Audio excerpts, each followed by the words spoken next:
Good afternoon, Chatelet, everyone. Bought a Sandisk card. Came in this cheap, flimsy plastic thingy. Threw it away. And I used one of my old plastic SD card containers. This is actually a MicroSD. It's sitting in a SD adapter. And I just want to talk about that briefly. This little MicroSD card here is...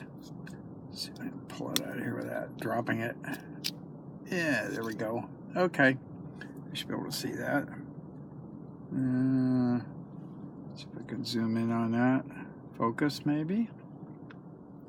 A little further, maybe. Come on. I think we're getting it. 400 gigabytes. So it's a 400 gigabyte MicroSD. Now, I guess to appreciate how much that is, if you have a pretty good camera today and it shoots, you're shooting JPEG and you're getting 8 megabyte images, which is about normal for a camera with, say, 20 megapixels on a 1-inch sensor, something like that. You'll get bigger images on your great big Nikons and your Canons and so on, but anyway, 8 million bytes would be about right for most of these 20 megapixel pictures in higher res JPEG mode.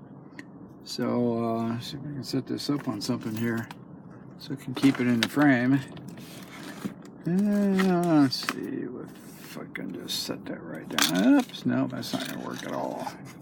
Where can I put this so we can see this? Nowhere really. Set it right there. Good. Just have something in the picture here to keep the camera going. So, at 8 megabytes, you're looking at what? 5 pictures would be 40 megabytes. 50 pictures would be 400. So 50,000 photos, high-res photos, JPEGs, to fill that card. You can look at a card another way. In old technology, way back when people typed a lot, and in fact they still do when they're typing up a book that somebody's going to read. If you had a really fast clerk typist that could type 8 hours a day, 5 days a week, so you'd have a couple thousand hours a year, full-time, it would take 20,000 years to fill that card. 20,000 years. So 400 gigabytes, that is a lot of memory.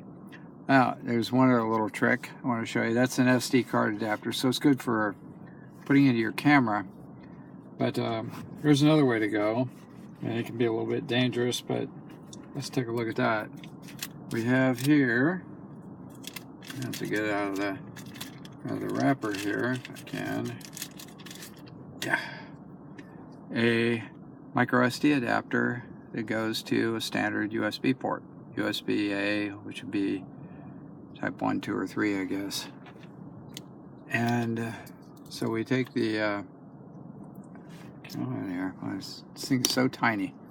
400 gigabytes on such a teeny tiny card. Let's plug this in here. And once you plug that in to the adapter, then you can just plug this thing into your USB port, and to any computer that has a USB port. And then you can go to town on that. The hazard with that is that I had, when the 128 gigabyte Sandisk came out, I bought several of them, genuine cards, and tried to use them as backup drives. You know, I either use this drive or use the SD adapter or whatever I happen to have, so I could plug them into a computer and copy all my files to that. So I'm, you know, all my video files, music files, just everything. So I've got a couple hundred gigabytes worth of stuff. At the time, 120 gigabyte was enough, but I wanted to have several cards with the same files on them, and so I bought those 128s, and every one of them failed. So I got a new replacement series, next generation, they all failed. I went there and started reading reviews on there, and apparently the people that were really honest, that weren't using them in a camera, that were actually trying to stuff files onto them with a computer, they all, failure rate was almost 100%.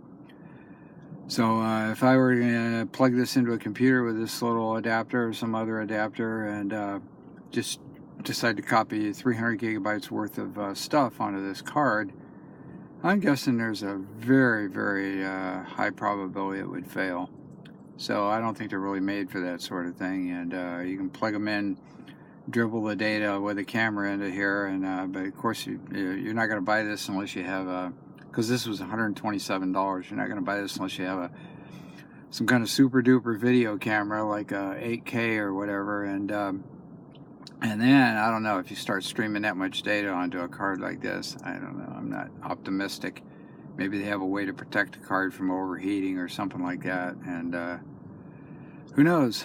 But anyway, there's a 400 gigabyte card. Now, a lot of these data rates, they tell you that this one here is only good for, I forget what it is, 20 megabytes a second, and then the type 3s or whatever.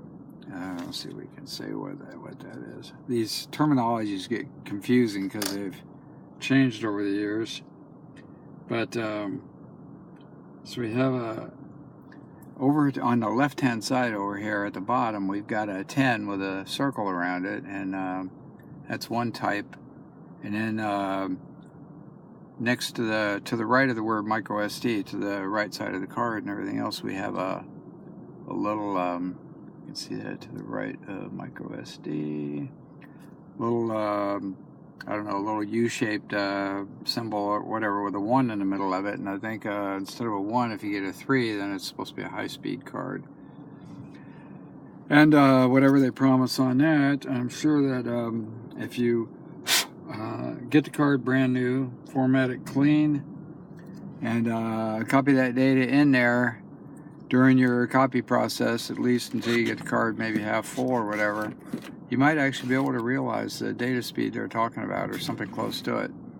But if you use these cards like any computer card, where you basically rewrite files a lot, and so you wind up with a lot of fragmentation, I think that the card's going to slow down a lot, because it's been my experience that all the flash memory I've had is that they slow down considerably.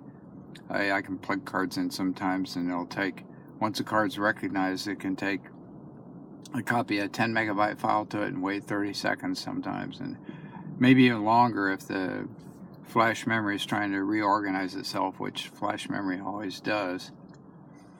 So anyway, there we go. A 400 gigabyte micro SD card by Sandisk. Got it from B&H. Cost me $126 and some odd cents. And I think that's about all I got to say about that. Thank you very much.